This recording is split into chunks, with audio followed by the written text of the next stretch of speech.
एक बैंक, एक ऐप और सैकड़ों कर्मचारी जिन्होंने ग्राहकों के पैसे लूटे और एक स्कैम को अंजाम दिया। नाम बॉब वर्ल्ड स्कैम।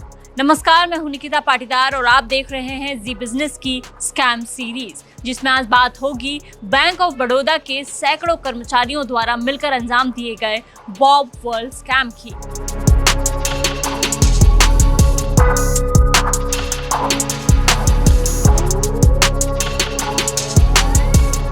कहानी की शुरुआत होती है सितंबर 2021 से, जब बैंक ऑफ बड़ौदा ने भारतीय स्टेट बैंक के योनो ऐप की तर्ज पर बॉब वर्ल्ड ऐप लॉन्च किया।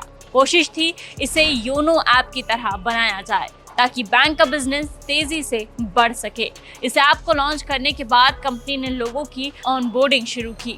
इस ऐप के साथ एक समस्या ये आ रही थी कि इससे बिजनेस में बहुत तेज ग्रोथ नहीं दिख रही थी। ऐसे में मार्च से अप्रैल 2022 के दौरान बैंक ने कर्मचारियों को टारगेट देने शुरू किए। अब कर्मचारियों को अलग अलग ब्रांच लोकेशन के हिसाब से अलग अलग टारगेट दिए जाने लगे। जब टारगेट पूरे करने में दिक्कत हुई तो कर्मचारियों ने कुछ ऐसे तरीके अपनाने शुरू कर दिए जिनकी वजह से ये स्कैम या यूं कहें फ्रॉड हो गया। नए ऐप में कुछ खामियां थी। पहली तो ये कि इससे आप सिर्फ नए नहीं बल्कि पुराने ग्राहकों को भी अपने मोबाइल नंबर के साथ ऑनबोर्ड कर सकते थे और वो भी आपके टारगेट में जुड़ते थे। सबसे बड़ी खामी यानी लूपहोल ये था कि एक ही मोबाइल नंबर से कई बैंक अकाउंट लिंक हो सकते थे। बताया जाता है कि मध्य प्रदेश में बैंक की कुछ ब्रांच से इस प्रैक्टिस की शुरुआत हुई और वहां पर टारगेट पूरे होने लगे। ये देख बाकी ब्रांच के कर्मचारियों ने भी इस प्रैक्टिस को शुरू कर दिया। इस स्कैम के खुलने की शुरुआत हुई जुलाई 2023 में, जब कंपनी के ही एक कर्मचारी ने इसके बारे में एक मीडिया हाउस को अंदर की बातें बता दी। उसने बताया कि बैंक ऑफ बड़ौदा में इस नए ऐप में तेजी से ग्रोथ हासिल करने के लिए कर्मचारियों को टारगेट दिए जा रहे हैं। उन पर ग्राहकों को ऑनबोर्ड करने का दबाव है। इस दबाव की वजह से बहुत सारे कर्मचारियों ने टारगेट पूरे करने के लिए एक ही मोबाइल नंबर को कई बैंक खातों से लिंक कर दिया।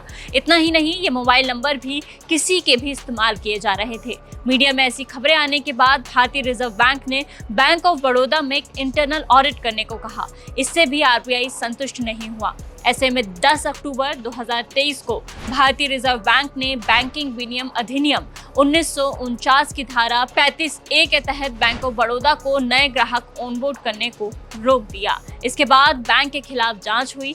इसमें गलत तरीके से बैंक खातों के साथ मोबाइल नंबर लिंक किए जाने के फ्रॉड का पता चला। इसके बाद बैंक ऑफ बड़ौदा के कई अधिकारियों को सस्पेंड किया गया, वहीं कई लोगों का ट्रांसफर भी हुआ। तो ये थी बॉब वर्ल्ड स्कैम की पूरी कहानी और भी ऐसे ही वीडियोस के लिए जुड़े रहिए जी बिजनेस पर।